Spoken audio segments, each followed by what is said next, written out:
Hi, I'm Aude. Welcome on Alpine Property's YouTube channel, the leading ski resort estate agent in Haute Savoie region of the French Alps.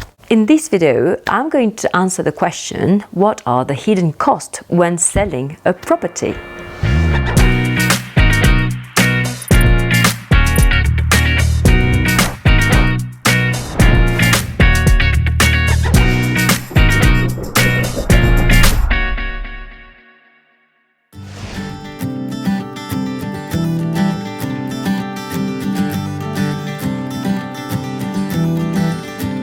So whilst we don't really think the costs I'm going to talk about are hidden as such, they could be easily forgotten actually, especially when the seller is focused on the price they have agreed to sell their property for. The largest of these may or may not be capital gains tax. If the property is a primary residence, then there is no capital gain tax to pay. However, in the Alps, we sell plenty of second homes, so this means that many will attract CGT on any gain that is realized. There are various deductions that can be applied to reduce this tax. Deductions for work carried out on improvements, for the agency fees, and deductions based on the length of time that you have owned the property. It's often not a straightforward calculation actually. It makes sense to find out what your liabilities are before you agree to the sale. I will mention two important points actually. Firstly, is that to deduct costs spent on improvements, you will need to provide the invoices and proof that you paid them. Secondly, is for people from the UK. Since the UK left the EU, CGT liabilities have increased for UK residents. So the second most important cost is often the agency fee. According to French law, these fees should be easily accessible on the agent's website. Agency fees are normally paid by the seller.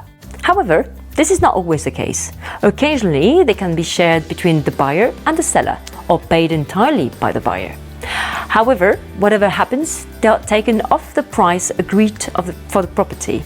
So they are not really a buying cost. They are usually regarded as a cost of selling.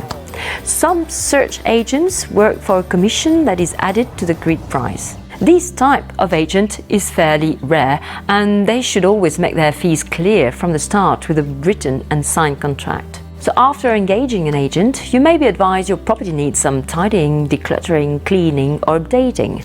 This isn't always practical and can involve some extra costs, especially if the clutter needs to be stored somewhere. However, these costs should pay for themselves many times over, because if a property is badly presented, it won't achieve the same value and may take longer to sell. If the seller is not a resident of an EU country, then there is an extra fee called a financial guarantee. It is levied by a third-party company that guarantees that the taxes due will be paid. Bank on 3/4 to 1% for this fee. For UK-based sellers, this fee is new since Brexit. By law, certain surveys have to be carried out before a property is sold. They are known as the diagnostic technique immobilier. The costs vary depending on the size and age of the property you're selling. The most well-known is the DPE, or Diagnostic de Performance Énergétique. This is the energy performance survey, and it must be carried out before the property is advertised. In addition to the DPE, there must be asbestos, lead and electrical surveys. If gas or a septic tank is installed, they will need a report too. Often for the French Alps, a report on the natural risks that may threaten the property will be required as well.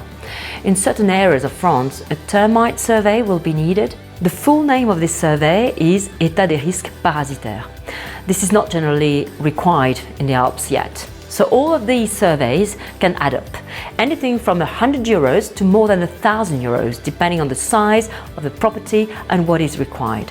Whatever you decide to do, good luck. And if you have any questions to ask on this subject, please put them in the comments and we'll do our best to answer them. Bye bye.